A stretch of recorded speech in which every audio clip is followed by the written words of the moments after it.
Hey there, welcome to the Let's Grow Annual Challenge, day 60 today. Sharon Horne-Ellstrom here. We are on step 6. Today is the 29th. It's leap year. Woohoo! So exciting. I always get excited when there's a leap year. It feels like it's a bonus day. So today we're talking about step 6 of our growing process. Our growing process is, of course, the process that we identified last month that we're going to use every month this year to go through in detail the area or aspect of our life that we're talking about and how we can grow in that area. So, for example, this month we're talking about relationships. So we picked a specific relationship. We've gone through the previous 5 steps, and today's step is never quit or never give up. I haven't decided which I like best. I kind of like never give up because it leads into tomorrow's step 7 and final step. But you can decide what feels right and what's easier for you to remember and will trigger you to automatically operate and process this step of our process. So never give up, never quit. What does this have to do with the relationship that we have picked today? Well, we want to think about a couple of things with respect to this particular topic and step.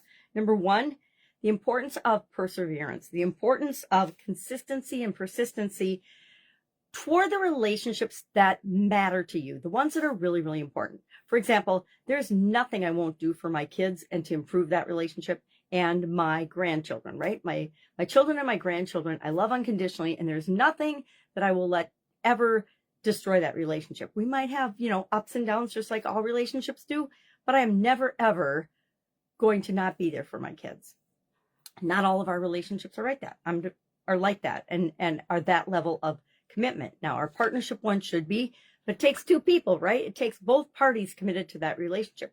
I say this because I'm divorced. I never thought I would be divorced in my life, but I am and have been for, a long time now.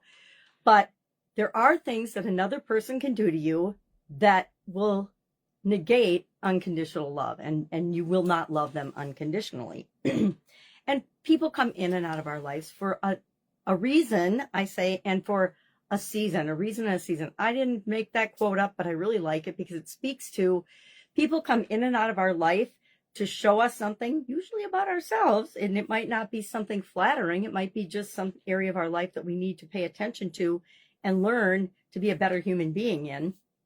And so they come for a reason, and they don't stay our whole life. Think about your life, and we've done the lifeline exercise this month, and the relationships that you've had, they come and go. I mean, our grade school, our childhood, our preschool, we didn't have preschool back when I was a kid, our young playmates and friends, very few of them come along with us throughout our entire life. I don't really stay in communication with a lot of people that I went to different schools with, worked in different organizations with, etc. Yet my youngest sister, her group of friends from high school, they get together for holidays and celebrations, and they do women's weekends and things like that, and have since right after high school, right? They've just stayed in touch and kept in touch because those relationships are important to them. I don't know what that says about me, but it's just an example. So what are we going to do today for our action item? We're going to think about the relationship we're working on, and we're going to ask ourselves, number 1, is this a never give up, never quit relationship? I hope that it is, because we should have picked one that's important to us, right? Most important to us. For example, the people that we work with. When I graduated from college, which was decades ago now, we were told that we could expect we would have 12 different careers or 12 different jobs, careers, occupations throughout our lifetime. I haven't counted mine, but I've definitely had that many and probably more.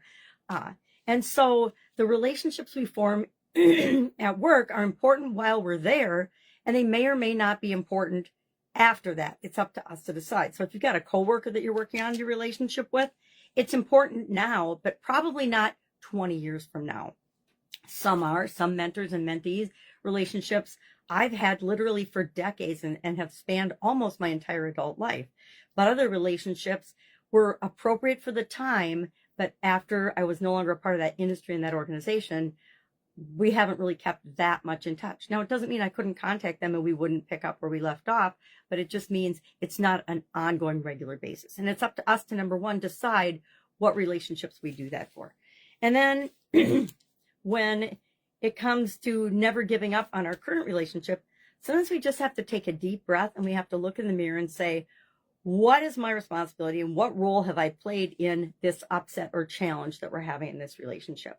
And what am I willing to do to make it right and fix it? So think about consistency, persistency, resilience. We got to be resilient in a lot of our relationships, right? I don't know if you've ever been in a long-term relationship, you know that people don't get along all the time. Think of growing up with your siblings, if you had siblings, or even with your parents, if you were an only child.